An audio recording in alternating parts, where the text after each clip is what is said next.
And we're live. Thank you. Morning everybody and welcome to the Overview and Scrutiny Management Committee for the 30th of July 2021. For the benefit of anybody that might be watching, I'm just going to read our statement of the Scrutiny Committee meeting is being conducted remotely in accordance with the coronavirus regulations and remote meetings protocol agreed by the Council, which will operate alongside the Council standing orders to ensure that we continue to take democratic decisions in an open and transparent manner. I would remind members that this meeting is being live streamed to the public, and can I request that you switch off your cameras and mute your microphones when you are not speaking to ensure there is no unnecessary background noise and to help with the audio and visual quality of the broadcast. The Council standing orders and code of conduct will apply at all times during this virtual meeting in the same way as ordinary meetings, and members should conduct themselves accordingly. Can I also remind members to ensure that their chat function is switched on and that the facility to indicate to me when they wish to speak on a particular item. Please do not speak until told to do so, and remember to unmute your microphone and switch on your camera. For the benefit of everyone watching on the live stream, when I invite members to cast their votes on any particular item, they will do so electronically by using the voting facility in the chat function. The votes will automatically be counted and are recorded on the system, but individual votes are not identified on the screen, and the chat room poll is not available for live public viewing. However, I will announce the numbers for votes cast for or against any abstentions before I declare a result. As well as being broadcast live, a recorded version of this remote meeting will be uploaded to the Council website for public viewing as soon as possible after the meeting. Whilst translation of the proceedings can be provided upon request, the images and sound recordings may also be used for training purposes within the Council. Thank you, guys. So, first item, any apologies? Yes, we've got a standing apology from Councillor Chris Evans, as well as apologies from Gareth Price and Michelle Tett. Okay, thank you. Any declarations of interest for this meeting?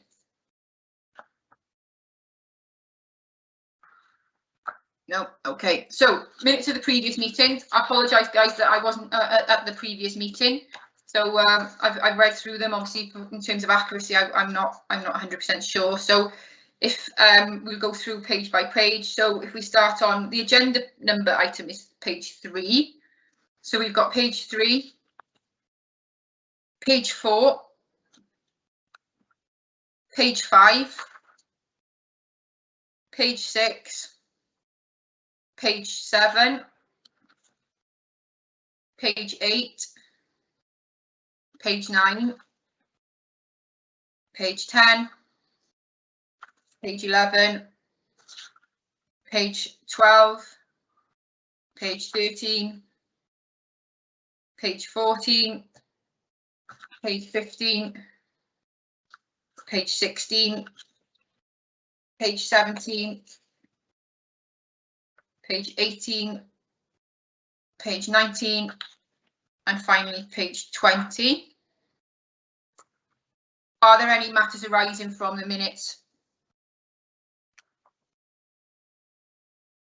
No. Can I move these minutes then as a true record of the previous meeting? Would somebody like to move those? Yes, I'll go for their accuracy. Thank you. Thank you, Councillor Berry. Okay, so there's a slight shift around to the agenda that's been presented, and we're going to go with agenda item number 5 first, which is the City Centre PSPO. So I invite Rhys to present this one first, please. Good morning, Chair. Good morning, councillors. Good to see you all again. It was a wet South Wales morning this morning. The report before you today, first off, thank you for changing the agenda slightly, and that's really appreciated. The report before you today is to proceed to consultation on the need for a continued city centre public space protection order. There is an incumbent PSPO for the city centre that has been in place for just under 3 years, and it expires at the end of 23rd of August next month. The paper before you today seeks a series of agreements from this committee, and they are to agree to consult on the continued need for the PSPO, whether the restrictions it contains are still relevant. In order for committee to make that decision, some information on the current usage of the existing PSPO has been provided, both in terms of fixed penalty notices and service requests into the council's community safety wardens and noise and neighbourhood team have been provided to help contextualise that. Colleagues from Gwent Police have also just joined this meeting who work within the city centre. They have also provided information to help committee make its decision. The PSPO process, so that everyone is fully aware and quite conscious of the other agenda items that are being brought before you today. A PSPO is a local order made by a local authority to help deal with antisocial behaviour. It is an additional tool. It will not be the only tool used. The statutory bodies, police, councils and some other partners across the Public Services Board have some statutory obligations to deal with antisocial behaviour as well. It is not the only tool. It's really important to reflect on that, but it is a useful tool. The report before you today provides breakdowns of usage by year to help you come to your decision making. The request is that you review that information and agree or otherwise to the consultation plan. When it comes to renewing a PSPO, we can renew it as in not go out to consultation or not automatically roll over is perhaps a better way to describe it. However, it is right that the public consulted before doing such a thing. So the process before you today is to consider renewal by virtue of consultation and then enacting a new PSPO probably in September or October time. And the options before you are to renew with the same restrictions, add, vary or amend those restrictions, including the restricted area, or it is an option for this committee to feel that there is no continued need for the PSPO and to discharge the PSPO. I've made a recommendation in the report, but of course that is Scrutiny Committee's and ultimately Council's full decision at the end of this process. You will be familiar, ladies and gentlemen and councillors, that we went through a PSPO renewal recently. This committee made observations on the consultation process and also the information to bring forward, and I have factored those decisions and those recommendations into this consultation. And in fact, we've extended that. The consultation document in the appendix has been extended with the option now for the respondees to the consultation to actually stipulate what level antisocial or what antisocial behaviour specifically they have experienced. So for the PSPO, we just asked, had you experienced antisocial behaviour? This time we are asking to then contextualise it to describe what that antisocial behaviour is. With some options, you can't provide a huge list, of course, but some common themes and an option to say other. So we've taken those lessons on board and those recommendations from the previous PSPO. And the chronology, councillors and chair, will be, if you agree to proceed in the consultation now, to consult for 1 month through August. There is a consultation plan, and I note already that there's been a suggestion to include perhaps business networks in that, and that is absolutely fine, and I can take that forward very simply and easily. To consult through August, to then bring the results of that consultation and a freedoms, equalities and impacts assessment back to you with a finalised PSPO to the September meet of this committee.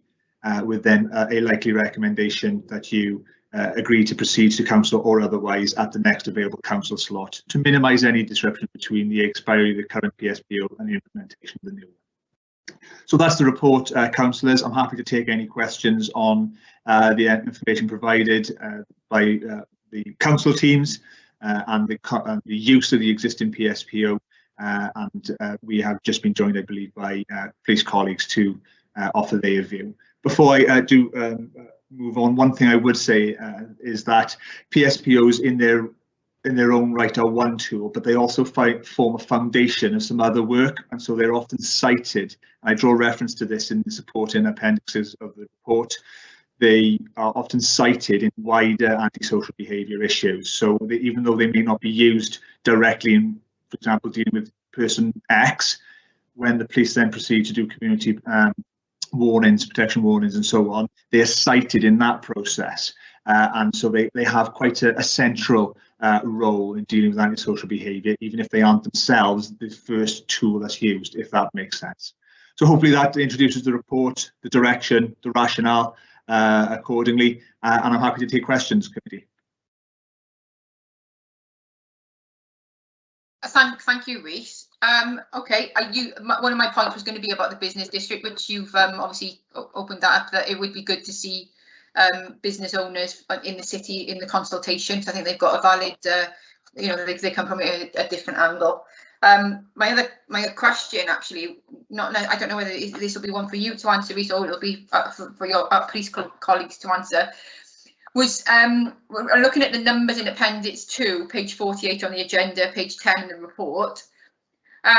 Really, that anomaly of 25 in 2020, was that a COVID factor, or what happened there? Because obviously, as you said, and it's mentioned in the report that we know a PSPO is working when there's two elements, isn't it? If you get the fines, it's effective with people are the police and are doing the job, but then also when we see the numbers dropping, that can also mean that it's being effective because there's that deterrent. So my question really is, what happened in 2020 for that massive, that big 200% increase really on the normal numbers? Obviously, bearing in mind COVID, whether that's is unfortunate that it's skewing all our data all over the shop. But I wonder whether you can just enlighten the committee on that one. Yes, certainly, Chair. I have to be honest, I don't specifically know the ration or the reason for 25 on that year, but I would say that the year after it, of course, was the year that basically from the February onwards, lockdowns were imposed. And it would be right to say that that year is probably lower than expected. The PSPO came into force in 2018. It's right to say that there would be a phasing in period of a PSPO, particularly on a newly implemented PSPO. You'd seek to advise, encourage, engage before going to enforcement and issuing FPNs, etc. So if you look at the last part of 18, I've tried to draw out usage of both of FPNs, but also the complaints that the council received through the end of 2018, and to identify which ones were after the PSPO was implemented and before. Then you've got 2019, probably as you start to use the PSPO to its full effect. 2020, then you can see the numbers, it has been used. And then, of course, we drop off through the end of 2020 with the lockdowns. I can ask the team in question and bring that back as an answer written outside of this process if necessary, Chair, if that would help. But that's probably the most likely source. Is actually the post-2019 data is lower due to COVID. Okay, thanks, Rhys. And then we've just had a comment from our police to say this was a contributory factor of the pandemic, and we saw an overall reduction of crime and antisocial behaviour. So what you're saying then, Rhys, is we're looking at 2020 or the 25. That would be that's the number that we're looking at, and it's not a high number. That would be our standard number, and the fact that 2018 and 2019 were more of a phasing in. 2020 wasn't high. That was what we're saying should be probably a standard. That's my view, Councillor. I'd also say is that this is totally reactionary as well, Chair. So if there's a more pressing problem at one period in time, then it's more likely that we'll go through the enforcement escalation process and then issue more FPNs. If, however, things are generally calmer, or there haven't been perhaps events in the city centre, or there has been a particular issue at that time, then we'll perhaps engage less or have less complaints and issue less FPNs. So it's very difficult to say what normal is. And also, I think it's right to reflect the trends for this PSPO are only over 3 years. So it's a very short reporting period to accurately say, well, 25 is normal. But I would say it's a well-used PSPO, however, both in the advisory, the engagement, the encouragement, and then the FPN final conclusion. There have been 1 or 2 prosecutions as well for people who didn't pay that FPN, but very small numbers, and almost everyone engages at that FPN process. Okay, brilliant, thank you. Councillor Al-Nuami. Yeah, thank you, Chair. Just to say, from sort of my point of view as a ward member for the city centre, that I really would support wholeheartedly the continuation of the order. It had made such a difference to what used to happen. I can remember a number of years ago, unauthorized drinking by the Chartist statues and the littering that went with it. And so that's been really a tremendous difference there. But I'm just sort of trying to remind myself, goodness me, 3 years have passed, because I can remember, we're discussing the begging and the issue about the aggressive backing and all that, and the civil liberties issues that were sort of involved in that. And I have to say that I've been observing, observing the operation of the order over the last 3 years since we've had this order in operation. And yeah, I haven't noticed really, of course, I'm not there all the time. Most beggars now do sit within the 10 meters from the cash point. They used to sit right by the cash point, posing intimidating sort of presence there. So, yeah, I mean, I can't really say anything except to support the continuation of it. And at this stage, we are being asked to support going out to consultation. So there's no issue with me sort of disagreeing with that. The report is well set out. I'd like really the sort of summary at the front of it so that we know what we've been asked to address or ask questions about. So that's very good as well. The one thing that does worry me though, and I mean, there is a reference there, why have we left it so late? Because I think the officers can confirm here that we're going to have a period of void, aren't we, between the end of the operation of the order currently into place and then the new one if the council so wishes. Now, I think you mentioned October. So we're going to have about 2 months to 3 months with nothing in place. And that does concern me a lot, actually. Do you know, you have any comment on that? What are we going to do really in the interim? Rhys, would you like to come back on that? Yeah, thank you, Councillor, for your observations. It's purely down to the timings and obviously having to get to a full council in order to implement a new PSPO. It would be right to say that the department has been heavily focused on dealing with COVID first and foremost across the last few months, and that is one of the reasons why. That being said, Councillor, I'm pretty confident that we can still meet the deadlines and the timescales that we have outlined. It is right to allow a good period of time for consultation as well, particularly if there's going to be any suggestion of changing the restrictions or adding or varying them. It is right that we give people the time to consult and consider those accordingly. So it is and to come back then to your point about what happens in between, both the local authority and the police have powers to deal with antisocial behaviour outside of the PSPO. They are not the only, as I said, they are a tool, not the only tool. So there are existing controls. And I think it's also right to say is that we can still advise and engage and encourage, as we always have. And when we are talking about FPNs being only the final kind of outcome that require the backing of the PSPO to issue, we are only talking about a small number of those issued. They're important, they play a role. I don't want to diminish those, Councillor, but we can still advise, still engage, and we have other mechanisms, of course, to still deal with antisocial behaviour outside of the PSPO. Maybe police colleagues would voice a view on that as well, but we do have additional things we can do. Yeah, well, I'm sort of relieved somewhat at your reassurance. As we're trying to open the city centre, and I think after the pandemic, it's got sort of a new look about it, with outside sort of entertainment, eating, drinking, that sort of thing. And the last thing we would want to do really is for the bad habits to return, just, as we are reopening the city centre and so on. And this is a period, isn't it, between sort of August and October, where we want to show our sort of, the new look for the city, the sort of the confidence of the city and that sort of thing.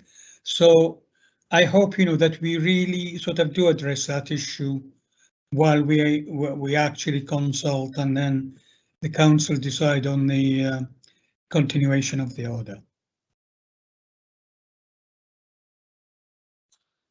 Thank you. Yep. Thank you for that, Councillor Anwami. Councillor Fawzi. Thank you. I agree with you very much about consulting the business community in the centre. I think that's very important. One of the things that concerns me is that the number of fixed penalty notices for begging seems to greatly understate the number of complaints that members of the public make. And I wonder really what the process is. And I think perhaps a lot of members of the public would put up with various levels of harassment and aggressive begging, but not do anything about it. Just, oh, well, I'm not going there again. I'm going to avoid it. So I wonder whether more encouragement could be made to members of the public to raise when they have an issue, and what the process is, because I think it's still an issue in the centre. Thank you, Councillor. Chair, would you like me to respond?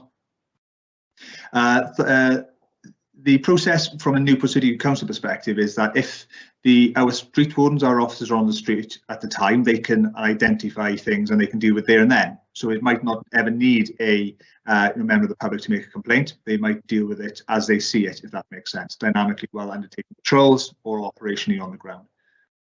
If members of the public report to us via our various reporting processes, either on the phone, report a problem over the website, or direct to our community safety wardens, our officers will, if they're in the area, go to that location. They may encourage or advise or engage to try to move people on. This isn't about not begging, it's about not begging in an aggressive manner, and it's about not doing it in and around the cash points of and banks of the city centre.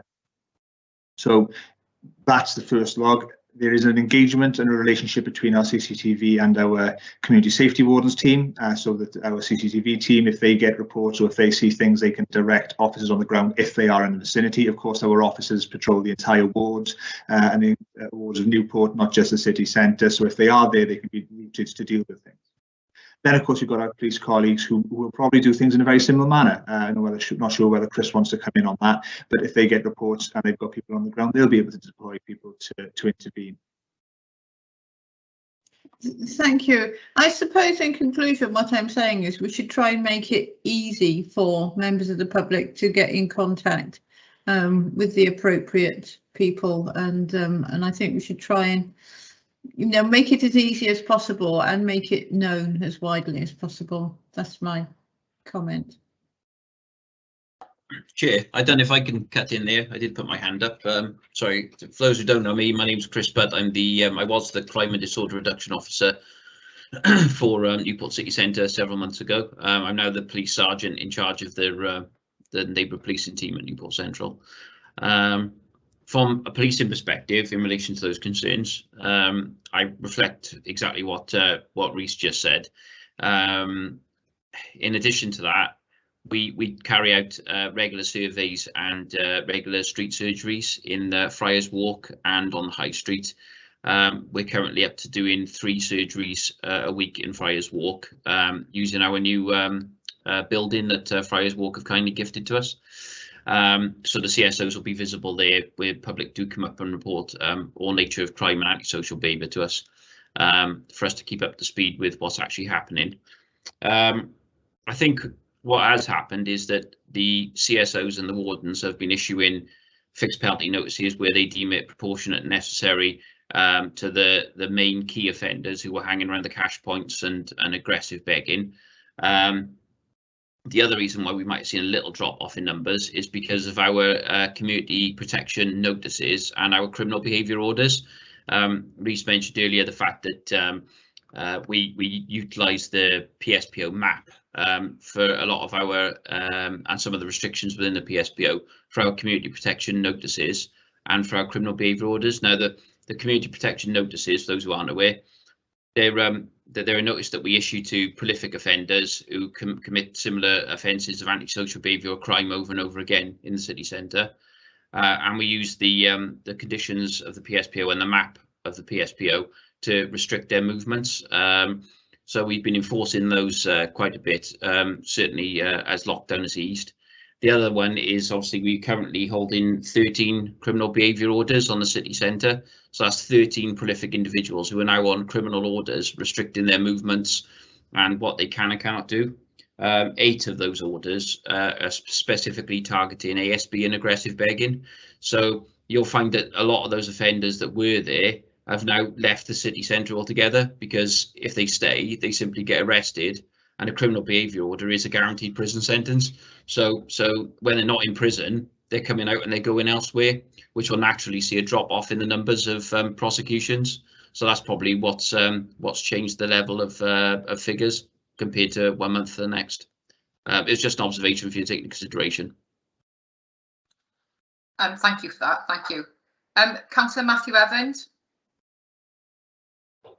Yeah, thank you, Chair. I mean, going back to this begging, and I know it's been a problem over many years in the city centre, I still feel that this no begging within 10 metres of a cash point is pretty nonsensical, because I hear issues about people that's by the car parks when are people going to pay the machines, and I guess the issue here is, from a police point of view, you know, surely it would be better if we said no begging full stop in the city centre and let you use your discretion, because intimidation to me might be something different from, you know, a resident contacted me the other day. She's not going back in the city centre because she's walking down and there's somebody who appears to be very nice asking her for money, but she feels intimidated.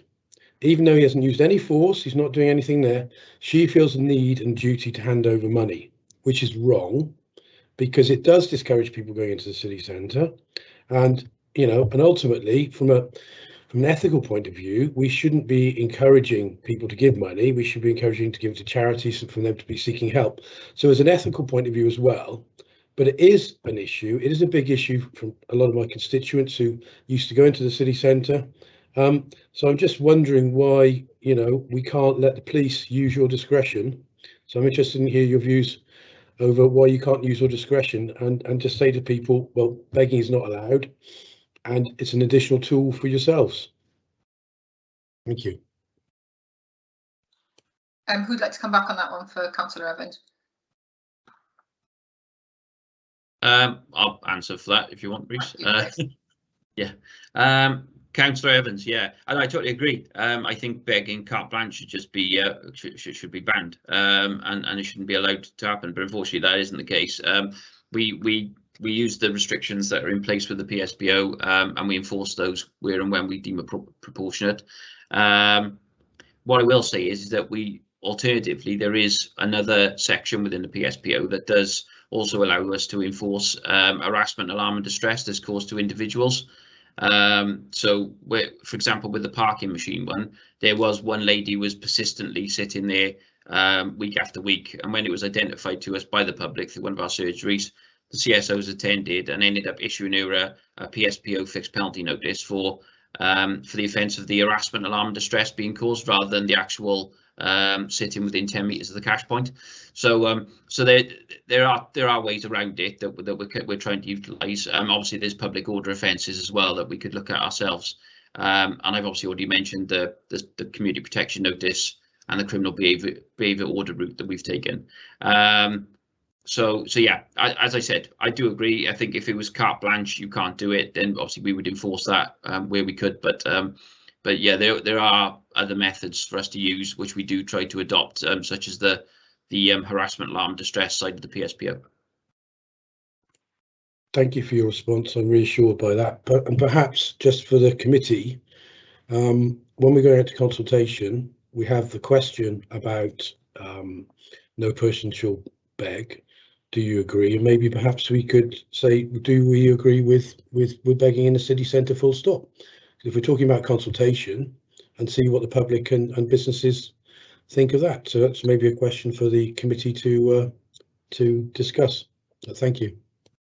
It's certainly an interest in that there's a sort of like a moral standing as well of certain individuals in the city centre around people begging. I know my officers have been confronted when they've been out there trying to issue fixed penalty notices and move people on from the city centre as well by certain members of the public who are saying, leave them alone. What are you doing picking on the homeless people and not giving, so we're kind of damned if we do and we're damned if we don't in that respect. But yeah, it's certainly something that be interested to see what the local businesses and the majority members of the community would be in favour for. Thank you. As you said, there's no reason why we couldn't put that into consultation, because that's what it's there for, I guess, to understand what the public feel. Are there any other questions? Councillor Houlihan or Councillor Forsey, you had a question on the consultation as well, didn't you? Which one of you wants to pick that? Phil, Councillor Houlihan, do you want to come in there?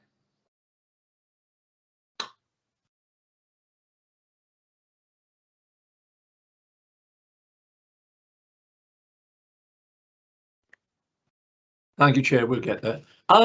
It's cycling and nowadays electric cycling through the pedestrian areas of the city. This was a nuisance some years ago when we first discussed this PSPO, and it seems to me when I visit the city now there are far more cyclists in the pedestrian areas, and worse than that is these e-scooters. Now, we were hoping that Mr. Price had been here this morning. We could have got a definitive on the law as regards to the use of electric scooters, but it does seem to me, not only from the city centre, but from wards and the reports back from some police colleagues in other areas, that electric scooters have been become the favoured method of transport for small-town drug dealers. So I wonder if the police do have an observation on that. And thank you, Chair. We can have a look at that when we come on to discuss what should go within the consultation. Thank you. Thank you. Could somebody come back on that for Councillor Houlihan then, please? Yeah, good morning, Councillor. Trust you are well. You'll be aware from the Hill PSPO consultation and process that a e-scooter, skateboard and cycling, if I go from memory, restriction was implemented at the last renewal. In order to include that in a PSPO, it would have to be evidence that there's an issue. So I have tried to provide the information certainly on the current status. My suggestion would be that we look to see what comes out of the consultation to see whether there is a public need for that. I can say on reviewing some of our records that there has been a small number of cycling or scooter related mentions in some of the text associated with the reports. Not many. It would be a small number, but it has been mentioned in some of our customer complaints. So it is possible to do it. There is a precedent in an adjacent PSPO that, of course, directly abuts the southern boundary of this PSPO area along Cardiff Road. So there is at least a wording that could be used that could ensure consistency if that was to be adopted and to be required by the PSPO and, of course, supported by the consultation. But that is something we can look at on completion of the consultation if that's Scrutiny's desire. Thank you, Rhys. Does Sergeant Butt have any comment on this? Yeah, thank you, Chair.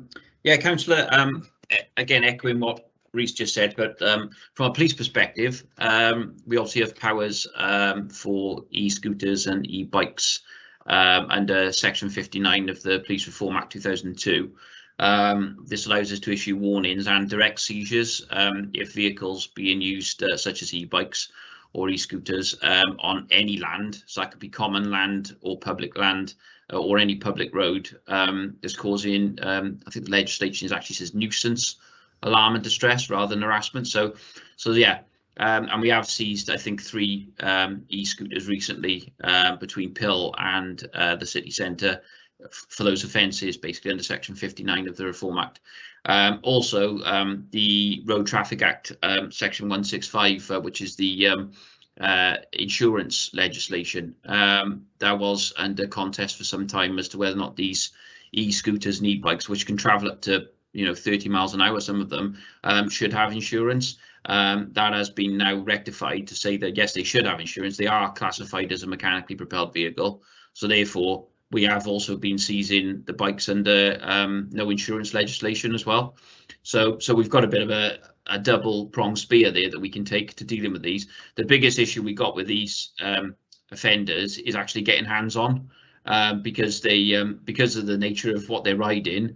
a lot of our guys are on foot patrol and they're simply getting around the outside of us and off they go. So then we're relying then heavily on CCTV and the wardens to try and identify these individuals, and then we'll go to their address later and seize the scooter from them at a later time, which again our power under the Road Traffic Act affords us to do. So yeah, that's the response from the police side of things in that respect. Thank you, Sergeant, but thank you, Chair. Thank you both. Councillor Fawsey.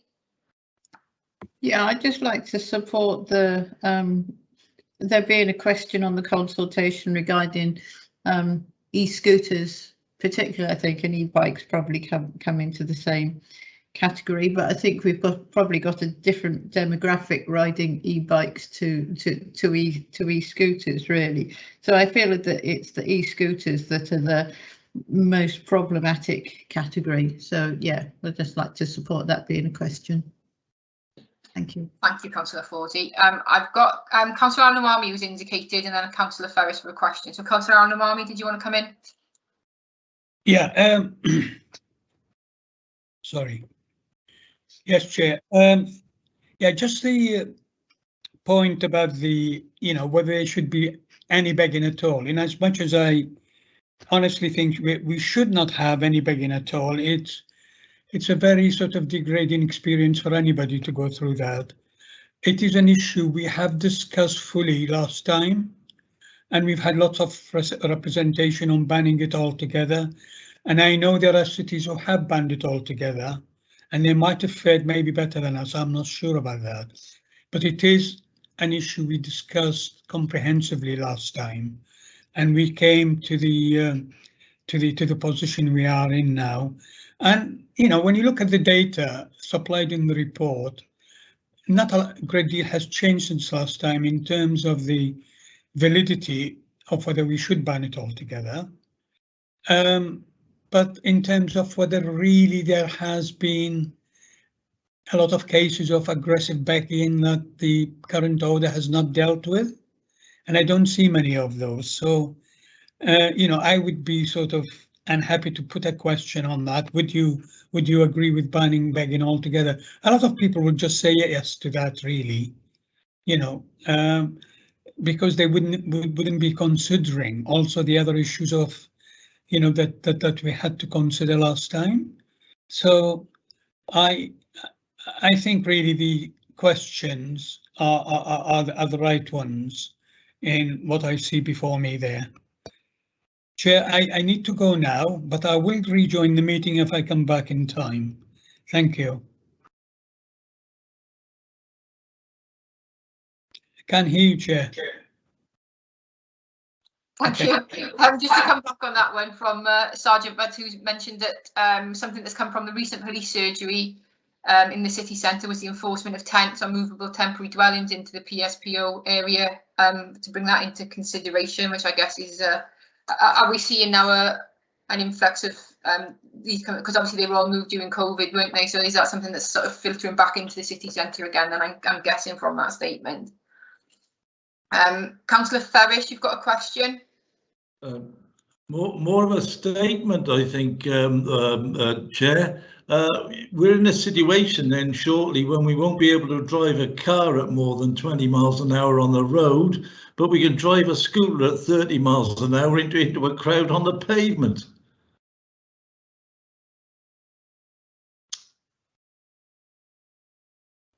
I don't know if anybody's got a comment on that one, but thank you for that, Councillor Ferris. Rita, you've indicated there. Did you want to come back on something? Yes, Chair. It's just to it's an important point, I think, of note and governance for this committee, and to reflect on something that was included in the PSPO report that you saw initially back in February this year. I support Chris and the police's views on the issues around e-scooters in particular. I think it's right, however, we draw out and make any inclusions in a prospective PSPO to be evidence-based, both on the demand on the street and also from the consultation. I think we have to be very mindful that Newport City Council as a corporate body has a commitment to the active travel and sustainable travel agenda. And of course, cycling and safe cycling routes are part of that agenda. So I think that it is right to flag it just for awareness. It was flagged and discussed as part of the PIL PSPO process, and I am more than happy to include a question as question 2A of the report about the use of e-scooters and bikes on the city centre or in pedestrianised areas as part of the antisocial behaviour that's potentially being witnessed. But I think we do need to recognise the active travel element, because we can't criminalise people who are travelling to and from work legitimately on a bike, because there will be a natural concern about that if that is used. I'd also reassure Scrutiny that both the police and the officers from the authority who deal with this are, they're good on the ground officers who make sensible risk-based decisions. I'm pretty certain they're not going to be looking to unduly target commuters, but we do have to have that in our broader decision-making process. Thanks, Rhys. Are you happy with Councillor Foley and Councillor Houhain happy with the 2A question going in there for bikes and scooters, or is there still a need for it to be in as a separate question? I'm content, Chair, that it goes in as 2A. Thank you. Yeah, me too. Thank you. I certainly wouldn't want to discourage anybody from, active travel and using their bicycles in an approved, sensible manner. That's not what we're trying to, we're trying to encourage that, aren't we? Not discourage it. Yeah. Okay. Thank you, Councillor. Are there any further questions for Rhys and Sergeant Butler? No, we look okay there. So thank you guys for attending today. And at the end we'll sum up, and I guess we'll feedback our recommendations for the consultation, and then obviously we'll come back on the 23rd with further detail. But I think, this is a few things that I've noted are obviously getting that 2A in there, extending the question on begging, and including the businesses within the consultation. But we'll have a full summary, I guess, at the end of the meeting. Thank you, Chair. We will make the amendments. We obviously have to get them translated, and the intention was to go live on Sunday for the 1st to the 28th. If we are going to extend the text, there may be an extra day or two to get the translation back, but the principle will be that we will consult for a good 4-week period. So just to be aware that the process might shift to the 2nd or the 3rd to the 28th, 29th, as opposed to the 1st to 28th, because I want the Scrutiny to be aware that, but we will action whatever's sent to us. No, that's fine. Thank you. Thank you, Sergeant, for attending. Thank you. Thank you. Okay. Thank you, guys. Thank you, Timon. No problem. Thank you. Okay, so agenda number 4, which obviously was previous to this, which is the Parks PSPO. I think this is Jenny. Are you presenting, or Joanne? Who's presenting this one? Hello, Chair. It's Jo Gossage. I'm going to present on this one. Thanks. Okay. So yeah, thanks for having us to the meeting today. What I'll do is I'll run through a bit of scene setting with background to this request. The request is to proceed to consultation on a public space protection order for dog controls within the city or on council-owned and managed land. So if the committee could kindly consider the restrictions that we are intending to go forward with in the consultation, and the evidence that we're presenting for that, then the consultation methodology that we're looking at for going ahead, and then obviously we'll agree, if everyone's in agreement, to come back and review the outcome of that consultation and present that to the committee at a later date. So in terms of our scene setting, for the committee's benefit, prior to 2015, dogs were controlled within our sensitive and open space sites. They were managed through a combination of dog control orders, which were usually site specific, and then broader acts like the Wildlife and Countryside Act, which covered nesting birds and also protection of livestock, which was obviously for the agricultural areas. In combination with those, we had bylaws which related more to the formal parks and open space areas, and the commons and places like that. So all of these orders were repealed through the enactment of the Antisocial Behaviour, Crime and Policing Act. So it repealed all the dog control orders and gave us the opportunity to review all of this and combine it all into one order. Now we've been looking through this and developing. We're attempting to shape it in a way that's going to be beneficial for all members of the community. So not just obviously for the dog owners, but for the wider public. And for anybody else that's sort of involved with managing land or could be potentially affected by dogs on public open spaces. So what we've done is we've looked at each of our sites and we've come up with a series of potential restrictions. Now these initially were ones that we considered viable. We did do a little bit of a test with the legislation early on, so this was back in 2015, where we looked at some countryside open spaces and we put together a targeted order for the more countryside areas, and this was immediately objected to by the Kennel Club. So there's obviously a lot of feeling that is associated with the placing of any sort of order that restricts the walking, exercising of dogs. So I think it's crucial, and it was on the advice of the legal department that we have gone. We've come to you to put this motion forward and to go to a wider consultation, because what we want to do is make sure that everybody gets a chance to have their say on this, because it is quite an emotive subject. So the proposals we have are two quite restrictive proposals and two more general proposals within the order.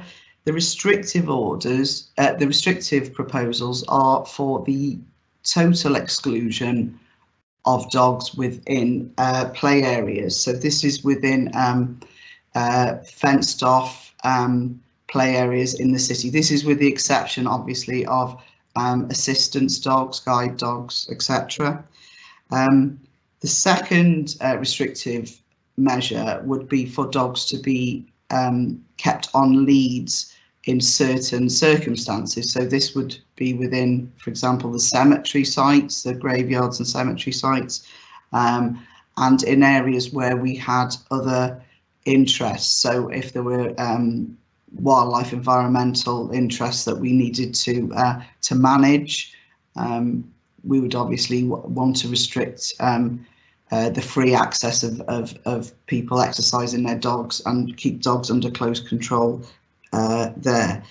The other two proposals within the order would be more general, and these would apply across all NCC owned and managed sites, and that would be the first one is the removal of feces from our lands. Now this would include not just the parks and open spaces, but we would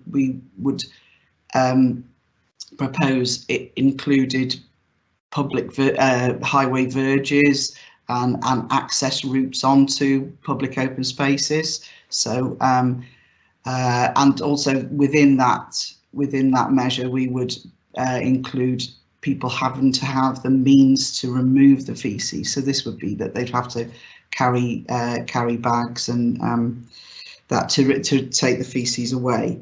Then the second more general proposal would be to have people put dogs on leads when directed to do so. So this would be to keep them under control on our land. Under control can mean that they're off the lead, but obviously, you know, a dog, they can be recalled. But if a dog can't be recalled and not controlled, then that dog should be on a lead, and if directed to do so, that person needs to be able to, or will be asked to put the dog on a lead. So that they're the outline proposals we've got. The one of the exclusion measures we've got, as well as the public play areas, is that during the playing season for our sports pitches, we are proposing to exclude dogs from the playing pitches themselves. So this is not where a pitch, this is not a whole park or open space where there is a football pitch, but it's just specifically for the marked out pitch area. And that is a seasonal exclusion. So that would be, say, football 1st of July to the 30th of April. The rugby would be 1st of September to the 30th of April, and the cricket would be 1st of April to 30th of September. So they would be, they would be seasonal exclusions. Obviously, people would be able to walk their animals around the pitch, as in not on the pitch, but in the vicinity of the pitch, as long as they were in control of that animal. That wouldn't be an issue. So we have some plans to show you what that would look like, and if I can share my screen, Chair, is that okay? If I yeah, of course, carry on. Yeah, carry on. So, for instance, we have let's see if we can get that through. Can you see that plan? Sorry. I'm not getting this through, am I?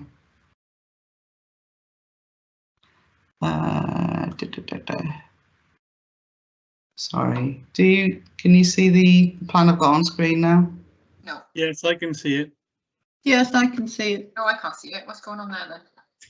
As long as you guys can see it, I'll try and find out what's going on with my computer. So carry on. That's fine. Yeah, the Lysats Park.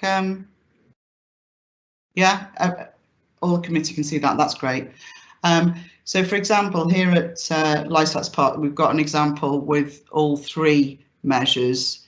We've got the pitches clearly outlined there in blue. We've got, so they would be the seasonal restriction.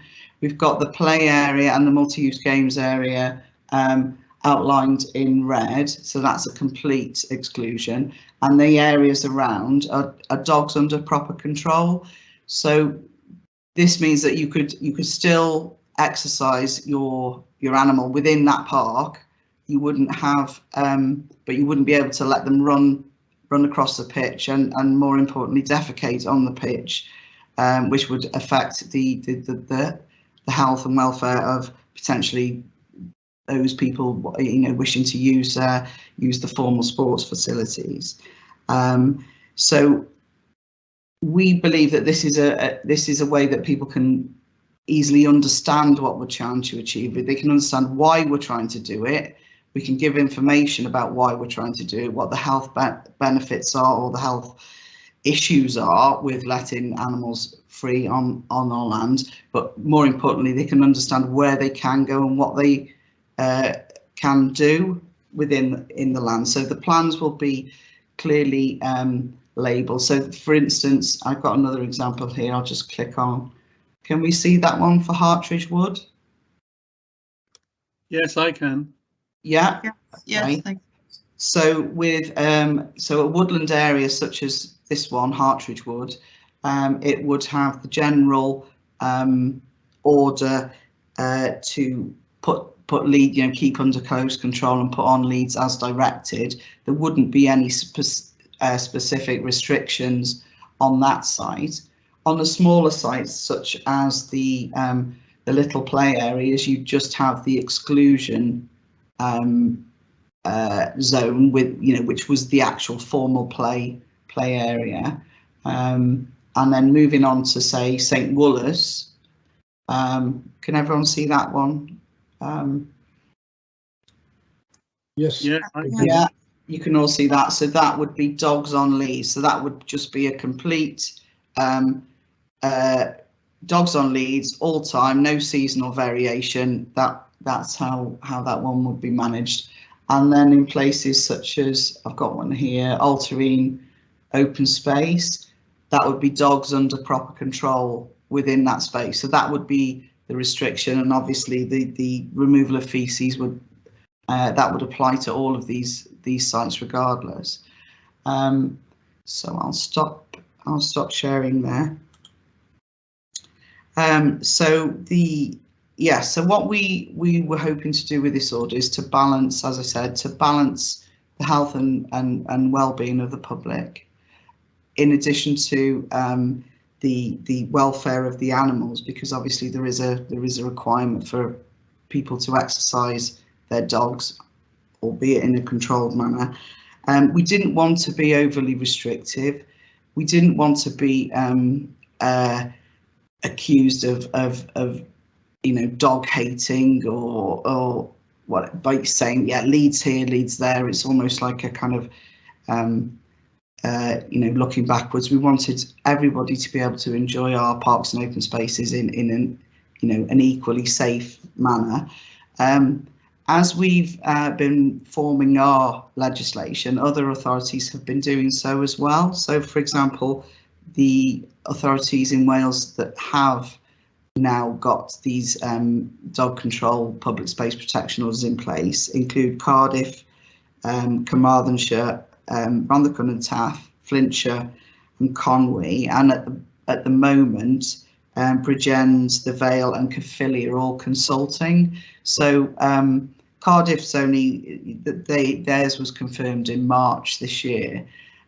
So we're all in about the same sort of timescale as the other. We're in the same timescale as the other authorities, and I think the it's we would have liked to have been in a little earlier on this. Obviously, the pandemic and the issues we've had to deal with over the last 18 months have taken precedence. Yes, my request is to ask the committee, would they agree to us moving ahead and going forward with a consultation? Jen she's put together a bit of a questionnaire. Jen, do you want to sort of go through your questionnaire for the committee, if that's okay, Chair? Yes, please do. Good morning, Chair, elected members. As my senior manager has already indicated, a questionnaire has already been prepared, which will form part of the public consultation. It is our intention, Chair, that this consultation will be readily available online, allowing customers and residents to complete the questionnaire using an online portal. Forgive my ignorance, I'm not that quite technically minded to give you the full SP on how that's going to work. But this will allow, as I've already indicated, members of the public to complete the questionnaire online. We will be promoting the questionnaire in a number of formats.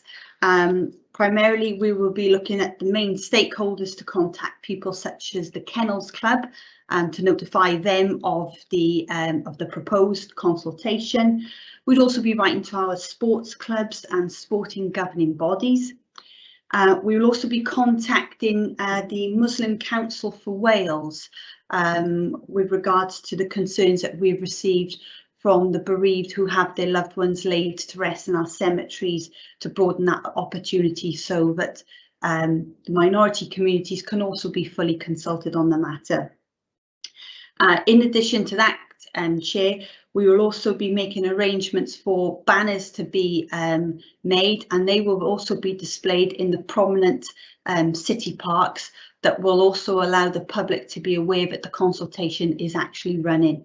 Our public relations department will also be sharing online links using methods such as social media to bring to the attention of the residents that the consultation is in process. Okay. Thanks, Jenny. Thank you, Jenny. Are you happy to open the floor to questions, Joe, or did you want to go any further on this? No, we're happy to open to questions, Chair. Okay, thank you. If I may ask, firstly, obviously, we welcome the PSPO and the detail that you've gone into. I just wonder how we're going to enforce this and who's going to be used to enforce it. Because it's all well and good having this in place, but how are we going to ensure that, in the cemeteries, the dogs are on leads where they should be? Tredegar Park, I was looking at, where it's been split north-south. How are we going to? How are we enforcing it, or who's going to enforce it? That was my question, really.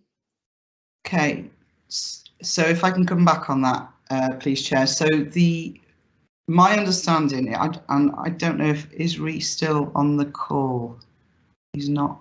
I don't think he is he? My understanding of the nature of the public space protection order is once the order is in place, that order is enforceable through either the police, through the designated officers of the council. So that could be the dog wardens, that could be the park rangers, the police, the community support officers, and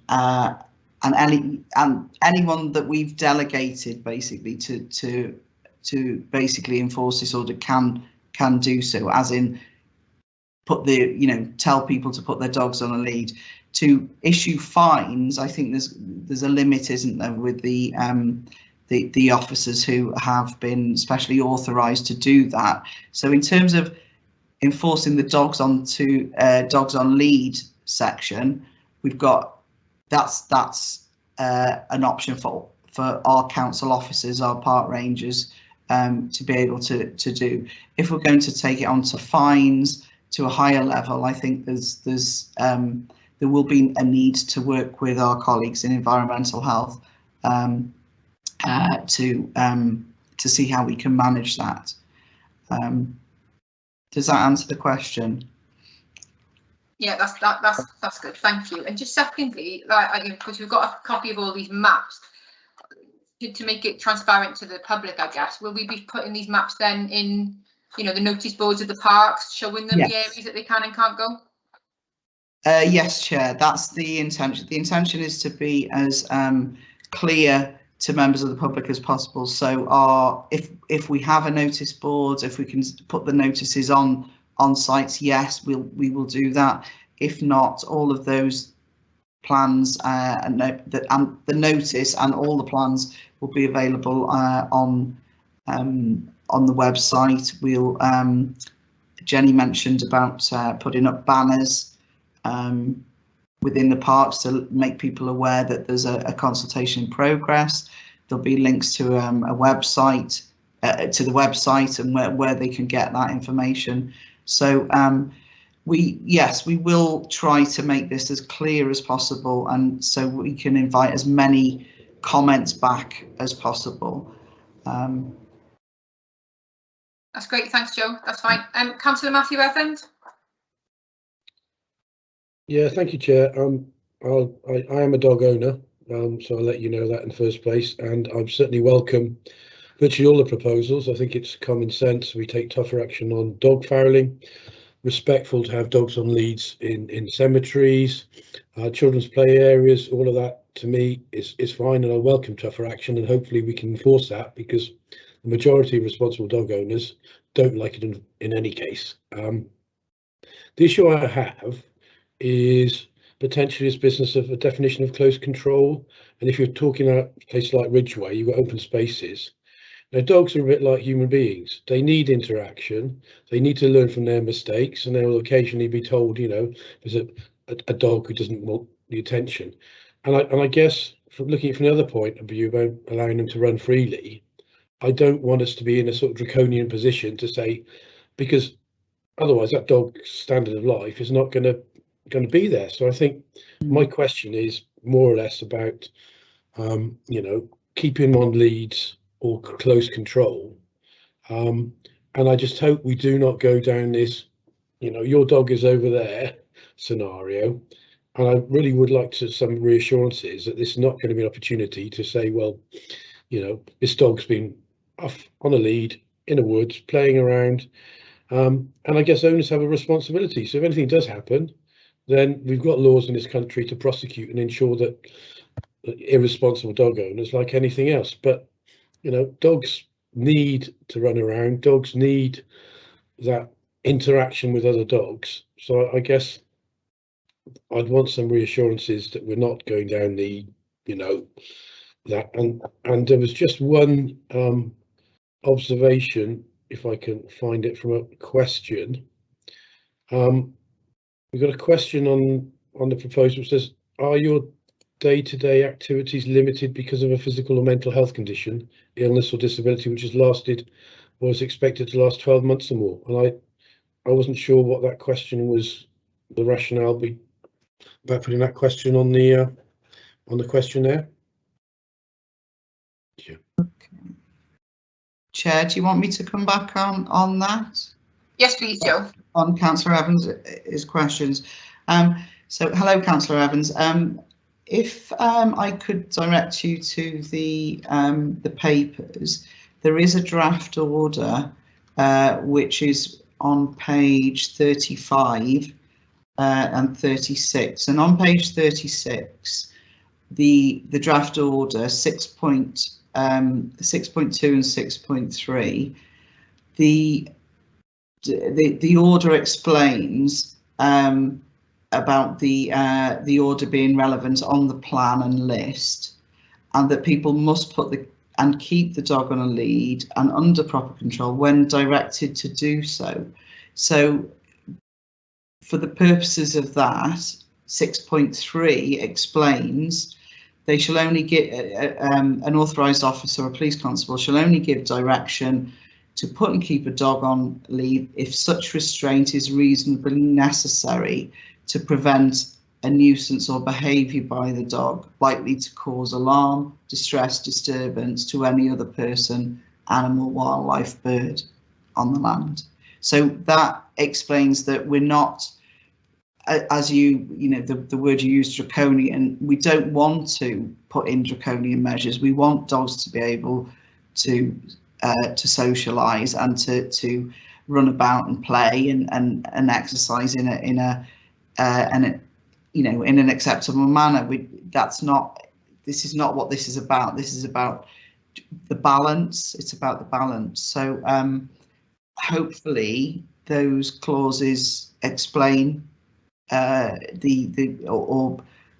assure you that we are trying to cover that. You know, we're trying to cover that base with the for dog socialisation and exercise. Thanks, I appreciate that. But I mean, when you're looking at the actual order itself and the headlines in the press, and you suddenly see these maps, which predominantly say dogs on leads and the issues and stuff, I just want some reassurance.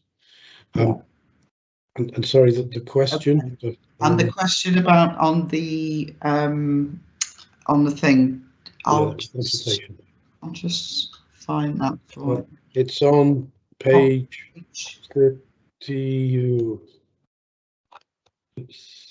33, bottom of page 33. Are your day-to-day activities limited? That might be in relation to assistance dogs, but I'll go back and check on that.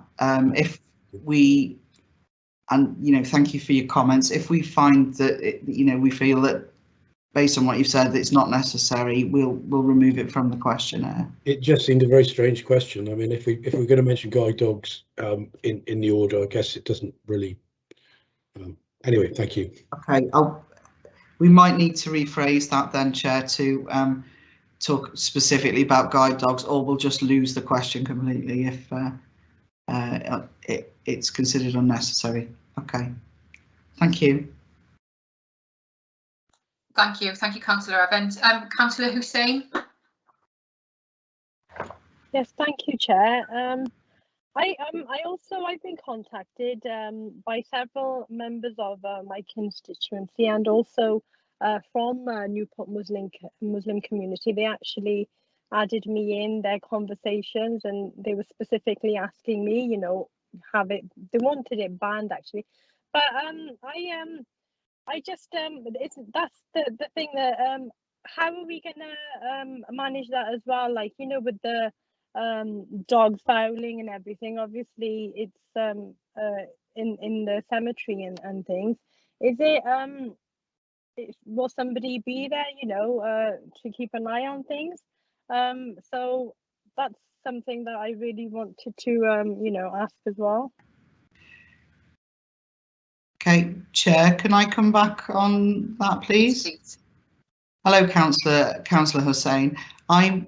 With regard to the accessibility of the cemeteries, the issue with total exclusion is that we do actually have rights of way, designated rights of way that run through the cemetery. So, for example, in Christchurch Cemetery, there is a right of way that runs right across the more recent burial areas.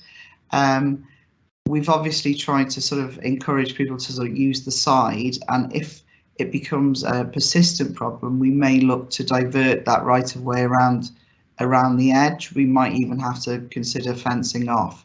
But at the moment, we want to try to manage that within the site, and this order will obviously help us to do that.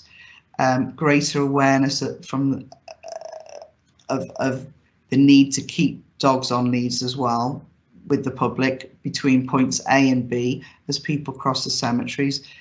You know, all of these measures we can put in place. We can put in the signage. We can use our staff on site, our grave digging staff, to help enforce that and tell people to keep their dogs on leads. There's obviously the complaints process that we can follow up any complaints that people make to us about how people have been acting within the cemetery. So, you know, we won't have people available 24 hours a day in the cemeteries, and as I said, some of these are rights of way, so we can't block them.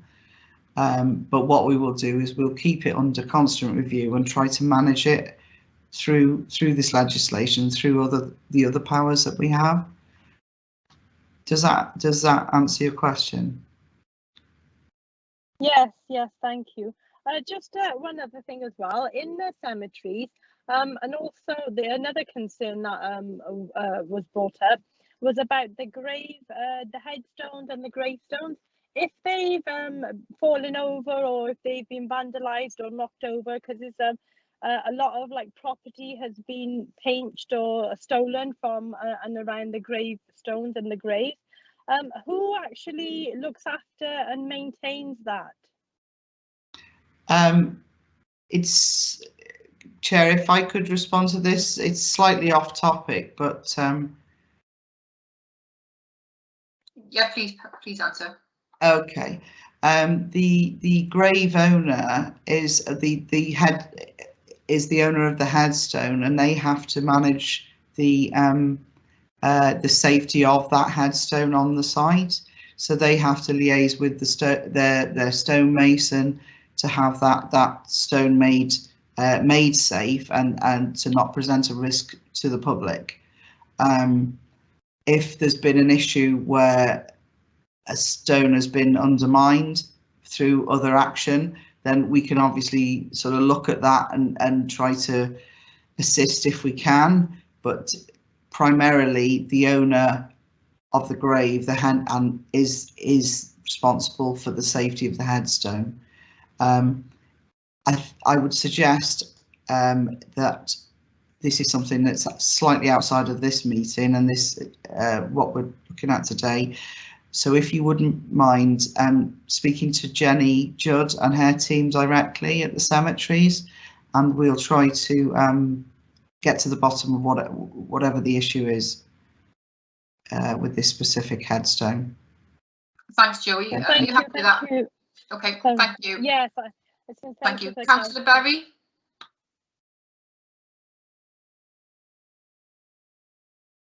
Oh, sorry. I'm having trouble. Wait a minute. Can you hear me? Yes. Hello? Yes, And we can, you see me Councillor. as well? Right, as long as I haven't dropped the system off. I'm not very lucky like that, to be honest. Listen, I'm very fortunate to have owned dogs and cats in the countries that I have lived in the world, okay? And each nation has its own way of dealing with this, but the fundamental principle that I lived with and enjoyed was that I was responsible for my pet, no matter what it did, all right? And that if my pet was caught fouling, that's my problem and I would get slammed for it. Now you might say, well, how are they going to check up on you?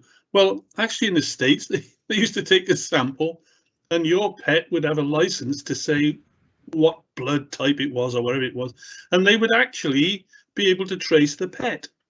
And if you didn't pick up after you and you got found out, you'd be in for real trouble, okay? Now, it was a socially unacceptable thing to have dog and even cat fouling, to be honest with you, in public spaces. So there are fixes to this. It's just how far do you want to go and how hard do you want to push it?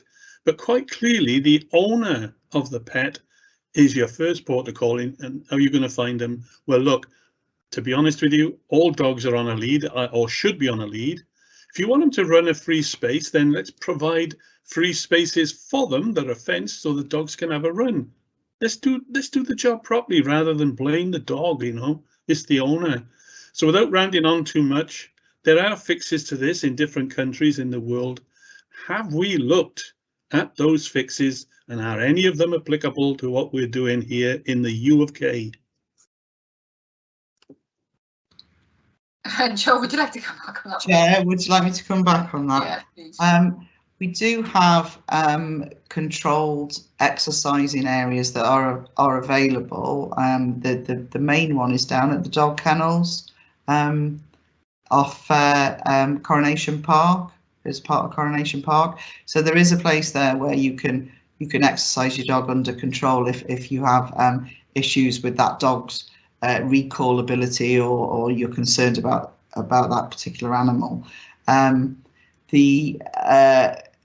I don't think we at the moment need to look at fencing areas in the wider parks. I think that would be a little too restrictive.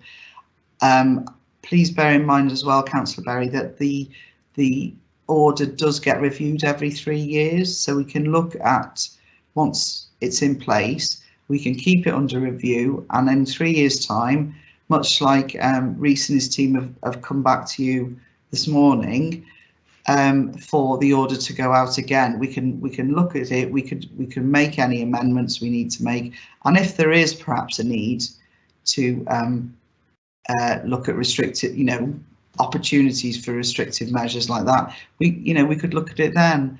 But at the moment, we'd like to see if this is a workable solution to management of dogs on our land. I don't disagree with what you're saying, and I'm thankful that you're using the right words, right? All I'm saying is that there are fixes to this, be they good, bad or indifferent, in various different places around the world. So rather than try and reinvent the wheel, let's look at what others are doing and see what fixes that we can employ here that are pet friendly, pet owner friendly, and let's just say friendly to society in general. Thank you for that, Councillor Berry. I'll ask the team to look at some of those examples, and if any can be incorporated, we'll see whether there's any we could bring to Newport. We have looked at examples of other orders, though. As I mentioned before, there's orders in place in Cardiff and Carmarthenshire and Rhondda, etc.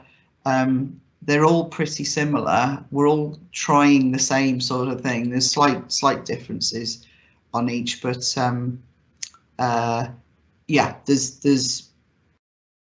yeah, we've used those as the examples, but we will look at examples elsewhere. Yeah, well, that's great. I can't ask for more, but if you're stuck for where to look, give me a shout. Thank you. Thank you. Thank you, Councillor Berry. Thanks, Joe. Councillor Fawsey. Thank you, Chair. I just wanted to say that I very much welcome this Parks PSPO. I think it's particularly important that that dogs are on leads in cemeteries for the reasons we've talked about. Also, there's considerable health hazards to dog feces being on children's playing fields, like the football fields and the cricket and the rugby and so on. So I think, you know, that's a really important issue. So I really welcome the areas where dogs are required to be under control. I think it's important that we have a wide and representative consultation, that we don't just consult the Kennel Club, because we know that's a bit, you know, one-sided, that we have a representative consultation from the public in general.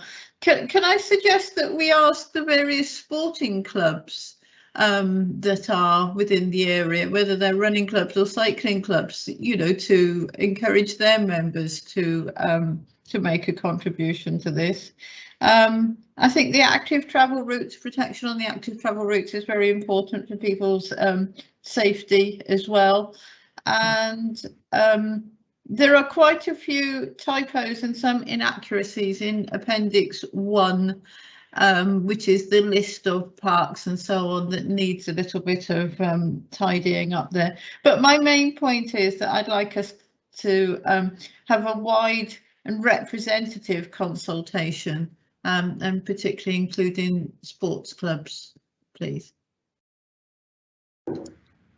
Can I come back, Chair, on that one, please? Yes, please, Joe. Councillor Fawsey, hello. The Jen outlined the areas where we were going to consult as examples. She mentioned rugby clubs and football clubs, and it will include other sporting clubs, and there will be a general consultation. So we will try to get it. It wasn't supposed to be just restricted to the Kennel Club. That's not what we were saying. It is supposed to be a much wider consultation, and obviously to get as many different viewpoints and opinions as possible.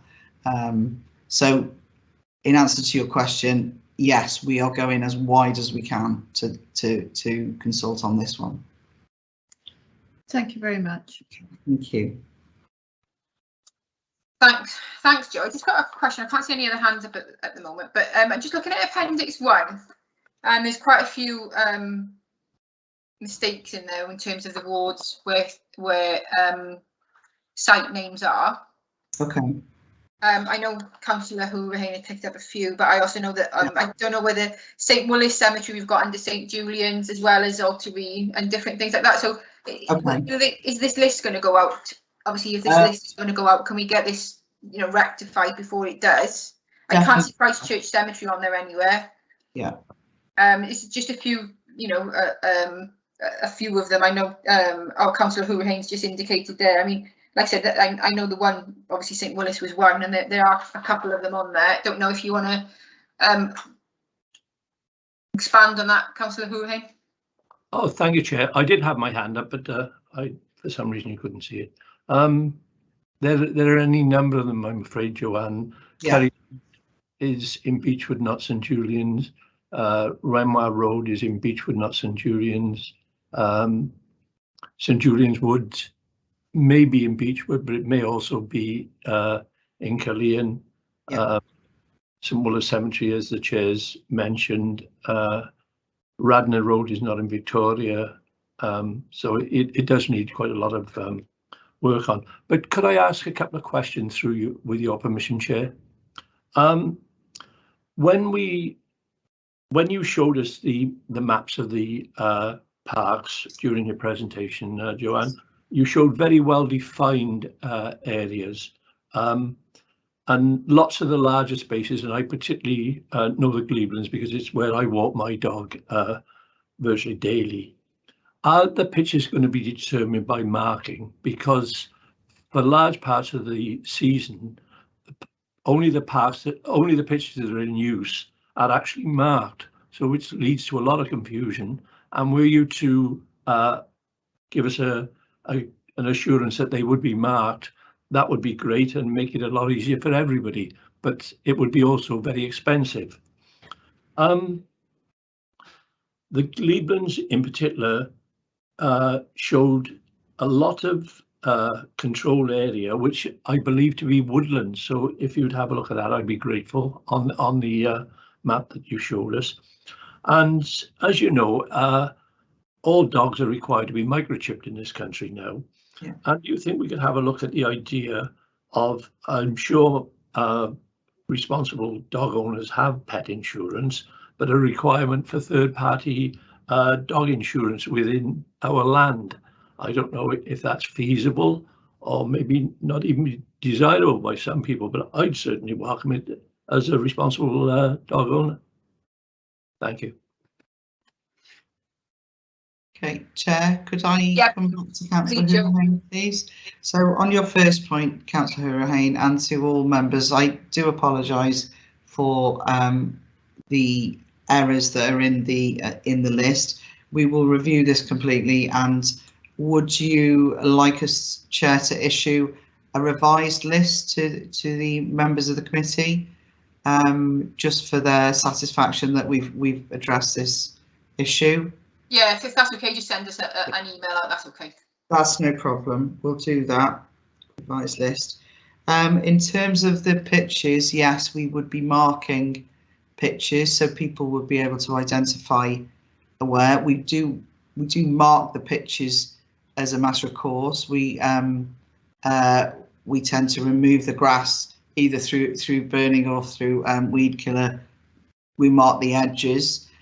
We would continue to do that. They may the pitches therefore excuse me, may not be white lined fully, but they will be clearly defined from the other areas. So we'll be doing that as within the seasons.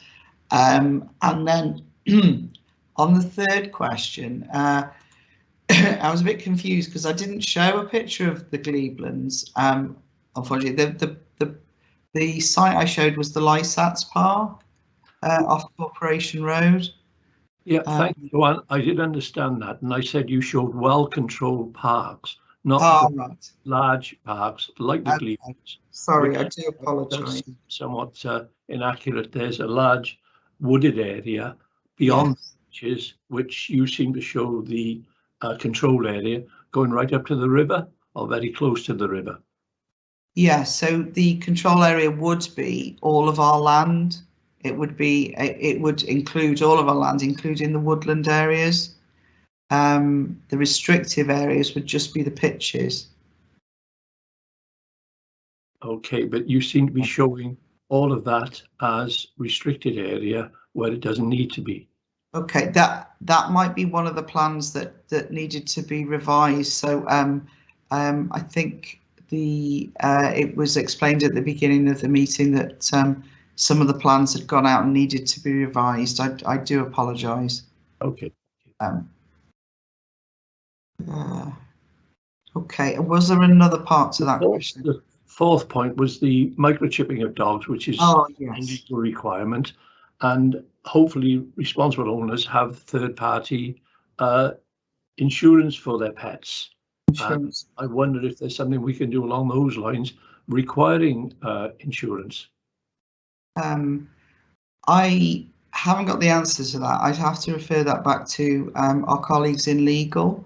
I would think it's unlikely that we could insist upon it, but I will check with the legal department and see whether that was something. But having said that, if somebody wasn't able to afford insurance for a dog, does that mean that they're prevented from using our open spaces? That's my concern when I sort of think through that view. So but I will check with legal, certainly. I think it would be very difficult to implement it'd be a bit restrictive for some people, and it'd be difficult to police as well. I don't know how we would be able to oversee that. But anyway, just I will find out if there's anyone else that's looking at that for you. Councillor Hourihan. Thank you, Joanne. Thank you, Chair. Thank you both. Councillor Ferris. Yeah, I'm a bit of a disadvantage here, Chair, because I can't scroll the agenda. So I've heard the cemetery that is on the side of Baselig Road and Risco Road referred to as St Willis Cemetery. Of course, that's it. That is in the Altrincham ward. And of course, I'm told it's also the largest open space that that the city has. I do get a fair post bag. One lady greatly distressed about repeating fouling, dog fouling on her father's grave, and I've taken this up with the cemetery workers there, and they assured me that they've done their best, and they do their best to make sure that people who've got dogs off the lead do put the dogs back on. But yeah, so I think in many ways what we have is as good as we're going to get, to be blunt. But that is that. But anyway, I'm just intrigued to know what have you got down as St Willis Cemetery? Is it what I know as the Baselig Road Cemetery, which is definitely in the Altrincham ward? If you want to come back, Joe. Come back on that. We've got St Willis Cemetery as it is. I'm just looking at the list. It's just on there as St Julian's and Altrincham. Obviously, it sort of goes between Altrincham and the Gare, doesn't it? Either side of it is, one side is, like I said, Baselig Road, which is more towards the Gare, but then you've got the other side, which is Altrincham. But it's definitely not in St Julian's. Yeah, it is all in Altrincham. It's okay. The largest open area of the city. Yeah. Sorry, Chair, it is listed as Altrincham, and then no, it's just it's also on St Julian's. I wondered whether that was Christchurch. I'm not sure, but I think that's yes. I think, Chair, you're right. That was supposed to be Christchurch. Okay, that's one of the ones we'll make sure we get.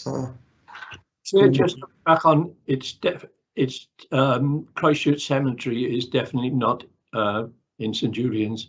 I don't think it's in Beechwood. It's probably in Cullean. Maybe some of it's in Beechwood. I don't know. Okay. Going back to my old days as a councillor for Cullean, yeah, the cemetery was in Cullean as far as I remember. Okay. Okay, thanks, Joe. Is that okay, Charles? Are you okay with that one? Yeah, I'm okay. Can't put me in. Councillor Anuami's back in the meeting, so I think I believe he's got a question, Joe. Okay.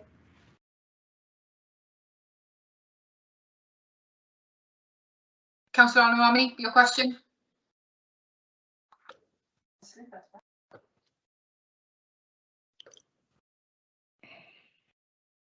Yeah, thank you, Chair. I was always under the impression that in Bellevue Park, and it was always on the sign, that dogs have to be on lead. But reading the report, it would appear that that is not the case. Can you clarify that, Joanne, for us, please? So, Chair, if I could come back, the bylaws, as I said at the beginning, and I apologise, Councillor Al-Nuami, I think you missed the initial introduction.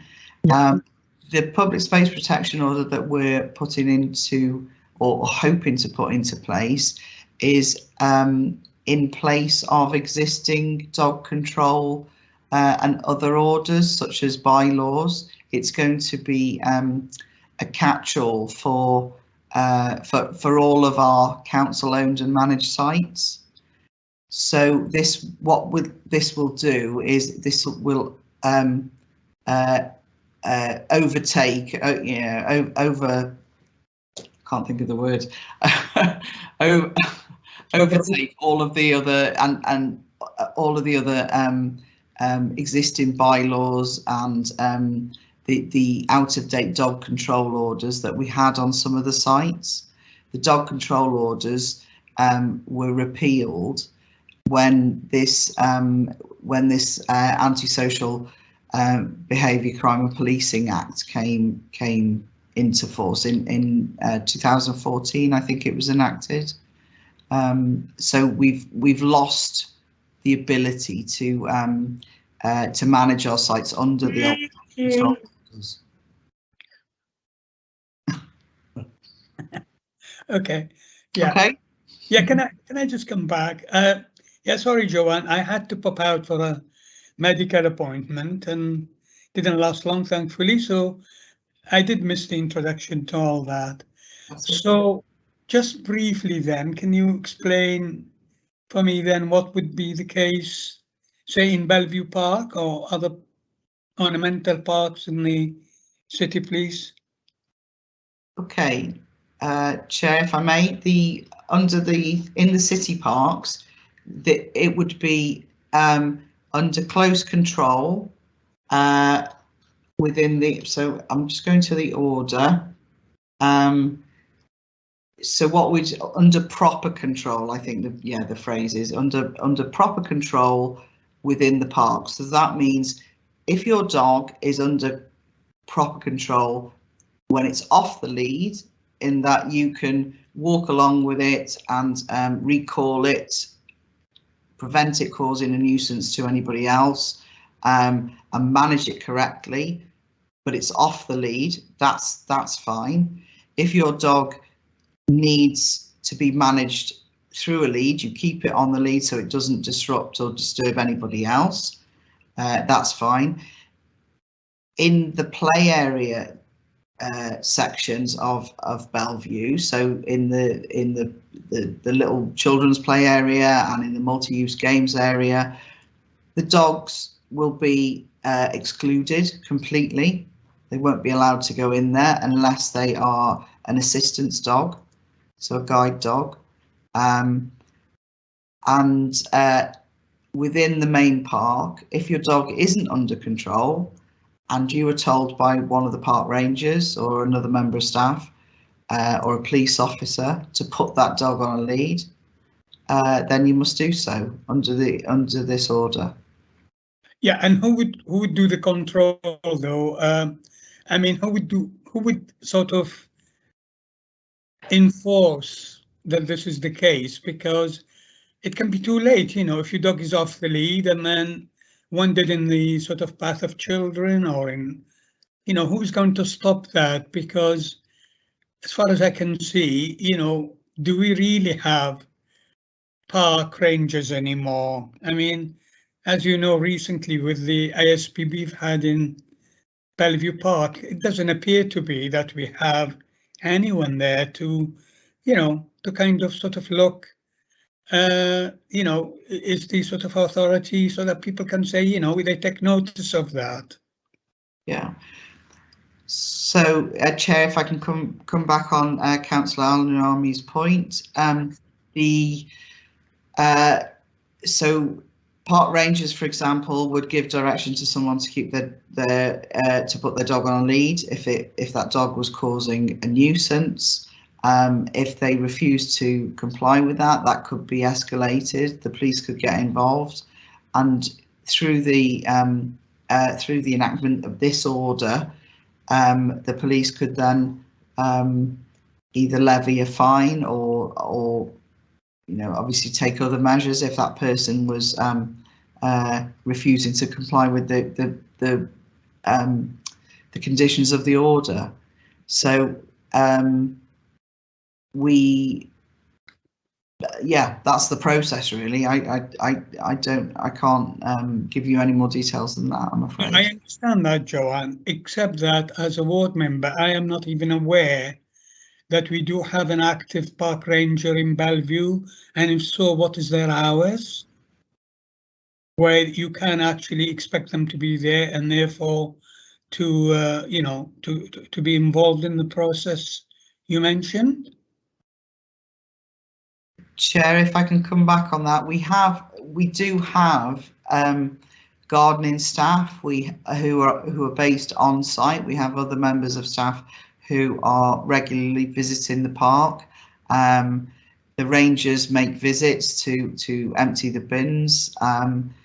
We have a number of staff who are available within Bellevue Park at any given time. Can I please ask for myself or for all the members to be notified of the hours when we can expect that kind of service available? Okay. Chair, could I ask Jenny to come in on this, because she manages the park staff and can comment on the hours, please? Thank you, Chair. Councillor Al-Nuaimi, I can confirm that during the working week, Monday to Friday, the horticultural gardening staff are on site during the summer months between 7:30 in the morning and 3:30. During the winter months, the gardening staff, the horticultural staff, they change their hours because they actually assist with the locking of the parks, and they start their shifts between 9 AM and 5 PM. In addition to that, Councillor, during the summer months, we have park rangers on site. They start their shift during the summer months. During this time of year, it's between 1 o'clock and 8 o'clock when the park closes. And as I'm sure you're probably aware from previous conversations, in accordance with the British Summer Times, the staff of the park rangers' hours shift in accordance with the daylight hours. So gradually that will start to pull in as we start to close the gates earlier. During the winter months, there is a restriction in terms of the number of park rangers which are on site, which is part of the previous saving which was agreed, and that is the reason why the gardeners lock the park during the winter months and assist with the emptying and the litter bins. However, on the weekends, Councillor, there is a park ranger during the winter available on the Saturday and Sunday, working within that park. Yeah, thank you for that. But where are they based? Where do you find them? So, Councillor, they're based in the entirety of the park, and so I'm sure you will appreciate Bellevue Park is quite it's not the smallest of parks, and it's in relatively large size. So you will find them anywhere within the confines of that park. They also have a mess room facility that they're entitled to use for their lunch breaks, and for personal reasons, and that is actually based on the old nursery site, and the staff are entitled to use that for their refreshment and their comfort breaks. But you will find the park ranger, councillor, anywhere within the confines of that park. And as I said, I appreciate the park is very big, and there could be a situation, as I'm sure you experienced with the Bowls Club, maybe taking place in and around the multi-use games area, whilst the park ranger could be actually down at the children's play area removing litter or removing glass, or actually in the car park assisting the customer within the car park facility. Yeah, I can understand that, Jenny. It used to be a lot easier, of course. You could find them in a particular location, and that would have been very helpful. But I presume they don't mind then if you approach them wherever they are. Absolutely, Councillor. One of the primary functions of the park ranger is to provide that interaction customer care service. And if a park ranger is available to help, where it's somebody who's had a slip, trip or a fall, or is in distress, or to intervene with antisocial behaviour, the primary function of that park ranger is to assist the public in all instances. Yeah, as I'm sure you probably recall that many years ago the park ranger used to be based at the Bowls Pavilion, and it was a central location, but obviously things have moved on since then, Councillor, and we no longer occupy that area. Okay, thank you both. Thank you. Thank you both. It doesn't look like anybody else has indicated for any further questions, so I'll just thank you both for your time today, and we'll go on to agenda item number 6, and we'll just sum up our conclusions back to you. Thank you, Jen. Thanks. Thank you, Commissioner. Thank you both. Thank you. Thanks. Okay, so we've got agenda item number 6, which is our conclusion of the committee report. So I've got some notes on obviously, like I said, we've got from the first one, which was the city centre PSPO, that we're happy with the content at the moment of the content of the current PSPO. but we would like to see a two-way in there for bikes and e-scooters. We would like to ask the question with regards to a blanket ban on begging and what the public think of that. And also I've got noted down that we would like to ask the businesses as part of the consultation. Was there anything else I missed there, Colin, that might have been, that you might have picked up? I think those were the three main points for the city. And yeah, the other thing I had was just a concern with regards to PSPO lapsing between now and when it comes to council. Okay, thanks. Councillor Fawsey. The only thing I wondered if we could ask is, can we have some sort of hotline to make reporting of antisocial behaviour easier to the council wardens? Is there some way? You know, I've been to town myself and thought, oh, this is a bit of uncomfortable incident, but I haven't reported it because you think, oh well, it's too difficult. And I think perhaps a lot of things are going unreported. So I wonder if we could make reporting easier in some way. Is that being helped now with the new stand that they said that they have in Friars Walk with the police? I guess maybe that's helping that because they're actually on site now. Is there a telephone number that you could phone them directly? Not sure, we can ask. You mentioned reporting it to wardens. That's covered by the contact centre, usually on 656 656. Yeah, but I just wondered whether, you know, there was a speedier line that would give it a more immediate response. I don't know. Okay, thanks, Councillor Fawsey. So I think that's what we had for the city PSPO, and I think there were lengthy discussion on the parks and dogs. I think, are we all happy for the consultation to go as it is and who it's going to? Was there anything that we wanted added? I didn't pick up. I know I said the conversation was quite lengthy. Obviously, we need to get the maps and the listings correct. But as far as I'm aware, that went through as there weren't any comments on the actual inclusion of that report, were there, or the consultation? Councillor Hooverhing, did you want to come in on that? I think it's just fair to say it was a very poorly drafted report, and you know, a great deal more care should have been taken with the table. That was appalling, and you know, if the maps provided were inaccurate, you know, they should maybe pull the report completely and submit it at more appropriate time. Okay, thanks, Phil. Yeah, I mean that is a comment. There was a lot of mistakes in that report. You know, it's not called on even the table heading. It was incorrect. That it's POPO when it should be PSPO. You know, silly things. I think that obviously we need to sort that out. But I think as far as I'm aware, hang on, sorry, Matthew, you're going to come back on there. Yeah, thank you, Chair. No, I mean, just predominantly a comment about consultation. We used to have a citizens panel. I don't know if that's still open and operational, which used to be people from all walks and backgrounds in Newport. And I guess, you know, we're not necessarily very good at using our social media accounts and making it easy for people to use the link. So I just hope with both reports actually that we go out of our way not to say, well, we tweeted it once or we've, you know, it's been on off, that we actually, a lot of people in marketing, you know, don't see it first or second time. You need to tell them about 3 or 4 times, and that's just a fact of life. So I hope we do genuinely go out and try and get as many responses as possible. Thank you, Jim. Thanks. I think that we'll find that out, won't we, with how many responses we get back again. So and obviously if it's poor, then that is again something that we need to look at. It's always something that we've discussed, isn't it, with the budget, how the consultation works. So let's hope, as you said, that this is a little bit better. But I think that, okay, so I'm happy with those two. We've got our forward work plan. Obviously, we've got our summer break, and then the next meeting is the first meeting. Then, Colin, is the city centre coming back, isn't it? The first meeting is on. No, is the corporate 10th. plan and strategic equality report on the 10th of September. Is that still as standing as? That's still as it's standing, yeah. And then it's okay.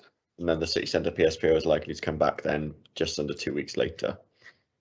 Okay, and then obviously with the city centre, I think we wanted to to extend those invites for the 23rd. Mm-hmm. And yeah, you mentioned the councillors you'd like to invite as well as possibly the cabinet member. Yeah, I think we need to invite the ward councillor there for the city. Obviously, and the cabinet member, I guess, to take any questions. But otherwise, guys, thank you all very much for your time, and enjoy your summer break. Chair. Oh yeah, sorry, Councillor. Yeah, just one last point. I think I would find it very useful if in the minutes the hours given to us about the availability of park rangers are actually mentioned in there.